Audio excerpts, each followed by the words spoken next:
If you're sitting with your executive team in the boardroom, let's say there's 4 of you, did you know that one of these people has a diagnosed mental illness and another of them have suffered abuse as a child and is carrying it with them?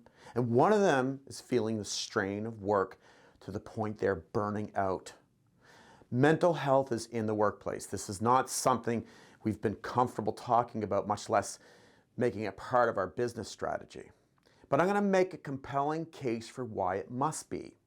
Today, mental health conditions are arising more from our work than from our lives. Now, how successful can companies be under those conditions? These are real stats from the Canada Mental Health Commission. And these conditions are not only stifling the capacity of our companies to succeed, but infinitely more important, it's stifling the lives of our people, the very people we count on. Okay, let's get nitty-gritty for a second so you know just how much opportunity lies in focusing on this very important issue. The pressures on mental health that your people are feeling is the number one factor encouraging people to leave a company now for another job. They just feel like somewhere else must be better. For Canada, 3 out of 4 employees will not disclose their mental health conditions to their employer. And little more than half of Gen Z employees are reporting excessive levels of stress, leading to mental health issues. I could go on, like 1/3 of employed Canadians are experiencing burnout, and higher in certain professionals, like 2/3 among nurses and 6 out of 10 employees in the mental health workforce. Have you ever been burnt out? How long could you put up with that before something breaks? According to a report from LifeWorks, the mental health index score for Canadian employees in early 2022 was like negative 10.5. And this score remains substantially below the pre-pandemic benchmark of 0. We're not even hitting above 0. Data gathered in early 2023 showed that 22% of respondents reported being exposed to trauma at work. I mean, PTSD is the fastest growing mental health claim for insurers. I hope I have your attention. Now, we are not trained therapists, so where do we even start? Talking about mental health in the workplace. I mean, it wasn't that long ago before bringing something like this up would be risky. The people who suffered from mental health conditions with regards to work would be stigmatized and ostracized. Well, we've come a long way in the last decade, but as I've just explained, we have a long, long way to go. Navigating this new awareness isn't easy for a lot of folks like you and me who might have come from a history of suffering through it and jamming it down and not showing anyone our suffering, because that might show weakness, which could adversely affect our careers. I thought about how I would suffer through some very anxious times throughout my career. And I think about some of the extreme cases of stress that I incurred, and even war as a badge of honor.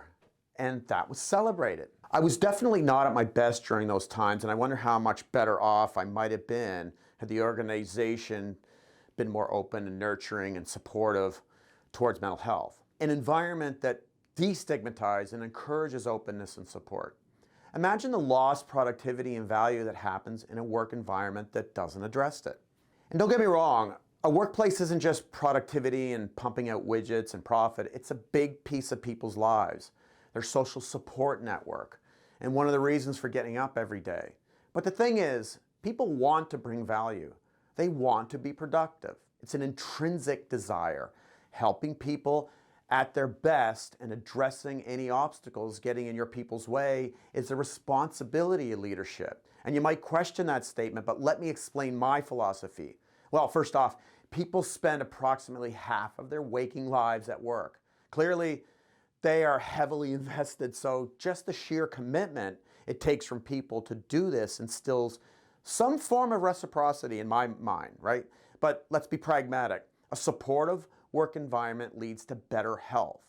And the healthier my people are, the more energy they have, the more creative and innovative they are, the more productive they are, and the more aligned they are with the purpose of the company, and the better they service your customers. Frankly, it's just good business all around.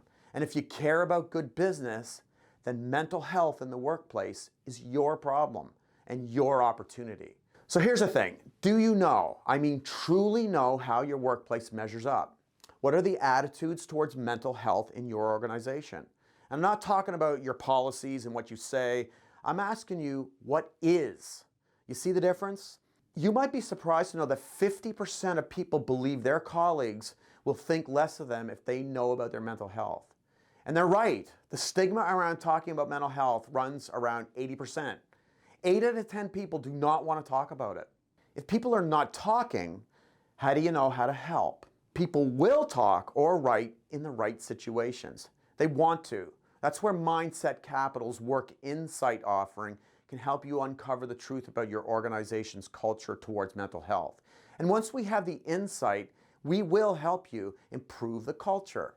Concrete strategies that make a radical, pervasive change to that. Honestly, we will not only make your company more profitable and valuable and all that stuff, but you'll make a real difference in people's lives. Do you hear me? You will make a difference in people's lives. They will never forget that. And we will be there right alongside you, making sure this change will be here to stay long, long after you're gone. And what a legacy. So why don't we talk? Click the link below. Tell us a bit about the kind of legacy you would like to leave.